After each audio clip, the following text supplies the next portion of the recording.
Hello everybody.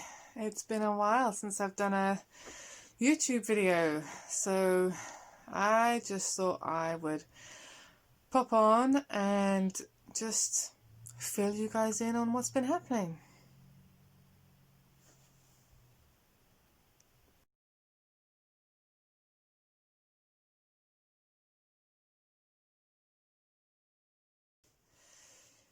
So, some of you may know, some of you may not know, that my mother is unfortunately terminally ill with stage 4 cancer. So,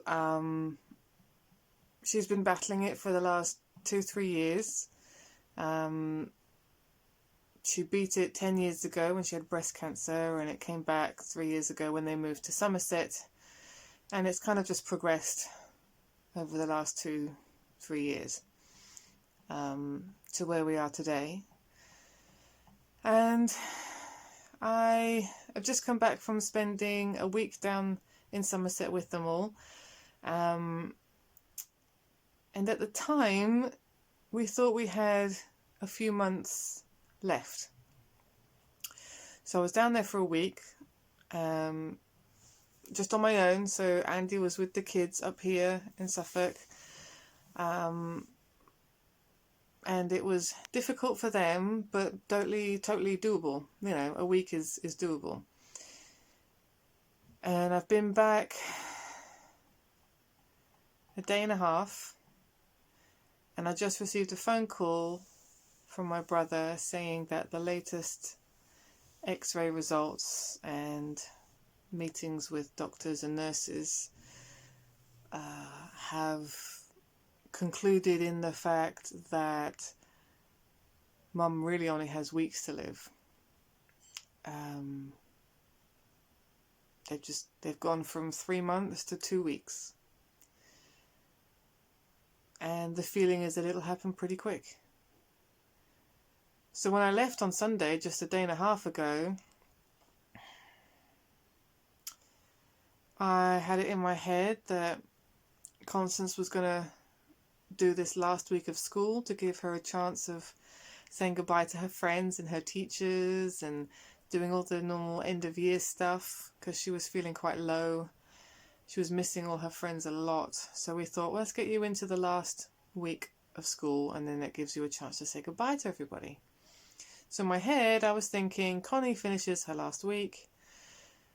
Joshua does his transition day on Friday, and then we'll do 2 weeks of quarantining, and we'll all go and visit my mum after that. So that would have been 3 weeks from now. And now it looks like we won't even have that long. So I'm going back down there tonight. The children are not happy about it, understandably. I think Constance knows what's happening. The other two, they know that their Mimi is dying. I don't think they have comprehended how soon it will happen. I think Constance, at 11, nearly 12 years old, understands and can read between the lines. So she knows what I'm going down for. So they're not happy that Mummy has to leave again. They've just got me back. Andy is totally supportive and understands that I have to go back. But it's difficult for him. You know, he is now having to be a single parent. He's done it for a week, and he's going to have to do it maybe for another 2 weeks, maybe for another 3 weeks. I don't know. We just have to play it by ear. At the moment, we're at the stage where everything is day by day. Everything can change and do 180 degrees in just the last 24 hours. I mean, when I left on Sunday, the end was not even on the radar. We were still looking at maybe sending Mum into a hospice to just get a few days rest. I mean, my brother and sister have been her carer for the last few months, and, you know, they've been up every night with her, caring for her, and that they were very tired, but understandably wanting to do everything that they want to do for their mummy.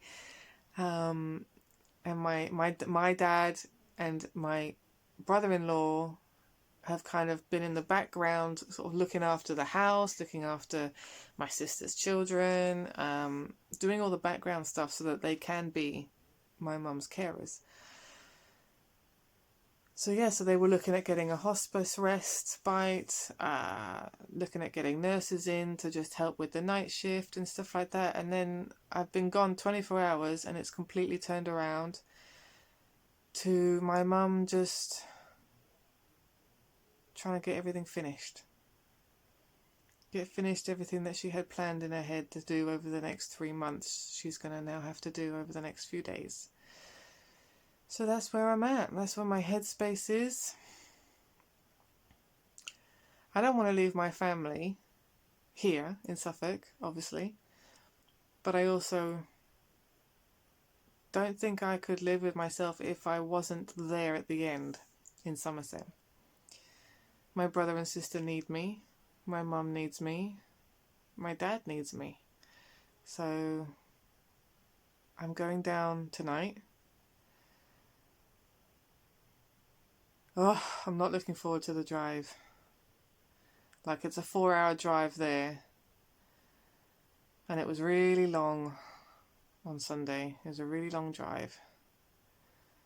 So I'm not looking forward to having to do the drive.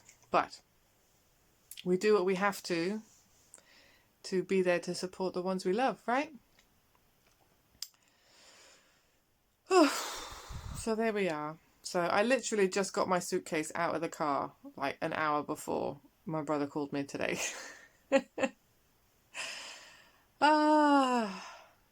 It is 2020 really can just take a run and jump off a short precipice because, quite frankly, it's not been the best of years.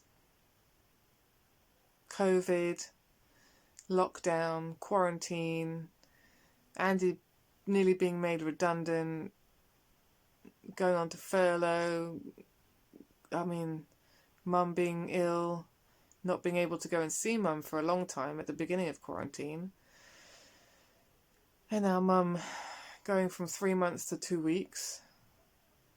The children are not getting their mummy for several weeks at a time.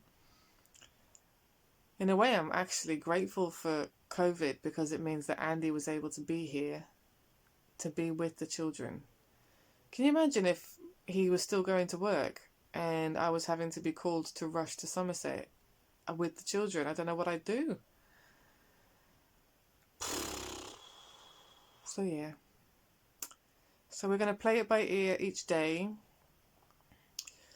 I'm torn between wanting the children to say a proper goodbye to their Mimi and them not seeing her this way. Like she's in bed, she's got the oxygen tubes in and she's, gasping for air and she's always tired, and I want them to keep the happy memories. Like I wasn't there towards the end of my grandparents' days, and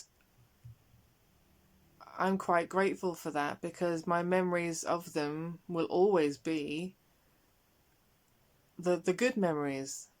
The grandparents that played in the gardens, or the grandparents that took you shopping, or the grandparents that treated you to a few quid here and there to go treat yourself at the shops and stuff. Those are the memories I'll keep. And I don't have any memories of my grandparents deteriorating and dying. I've only actually attended one of my grandparents' funerals. I was too young for the other ones. One of them I couldn't get to. I was pregnant and couldn't fly. But yeah, these decisions we have to make. I don't think it'll hurt them to not see her like this. But I also think it's a shame I don't know. There's no right or wrong answer, is there? It's just doing what feels right at the time. And yeah, I don't know.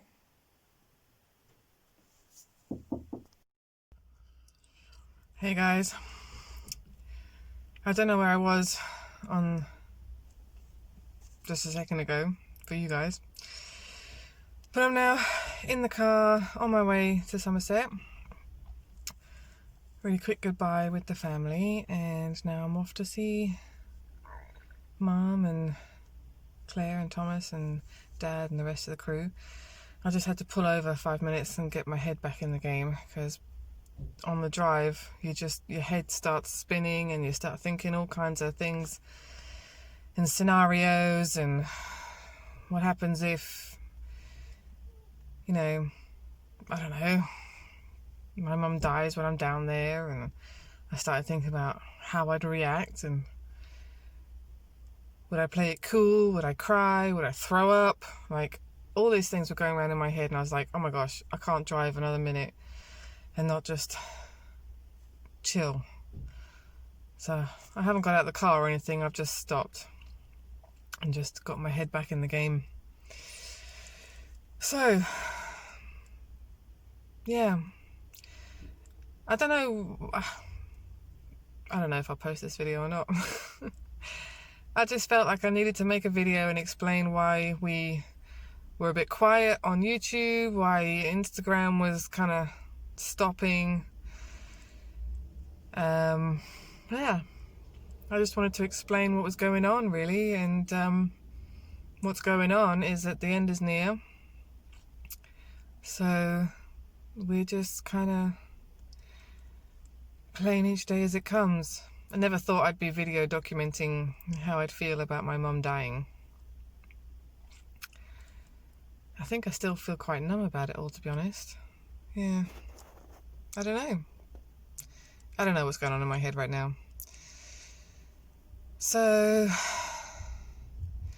the kids obviously feel all upset and everything that I'm leaving again, but they're fine. Daddy's treating them to some fish and chips at home.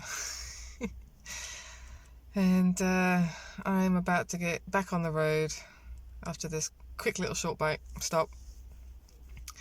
But this time I've come all fully prepared, like with loads of reminders of home. So I've got my tin heart earrings that Andy got me for an anniversary. I've got, let me show you. I've got my Pandora necklace, which has my little people on it. A little girl and a little boy and another little girl. And a few years ago I got a cuff, I guess, with the kids' names on. So they will always be with me while I'm down in Somerset. And we just got to play it one day at a time. I have no idea if the kids are going to be able to come down and visit. I have no idea how long we've got. So we just have to make the most of what time we have. So I'm going to finish this drive and get there tonight and see where things are when we get down there. So I'll probably end this video here, and I will catch you guys at some point in the future. So catch me on Instagram, Facebook, YouTube, and we'll speak to you guys soon. Bye for now.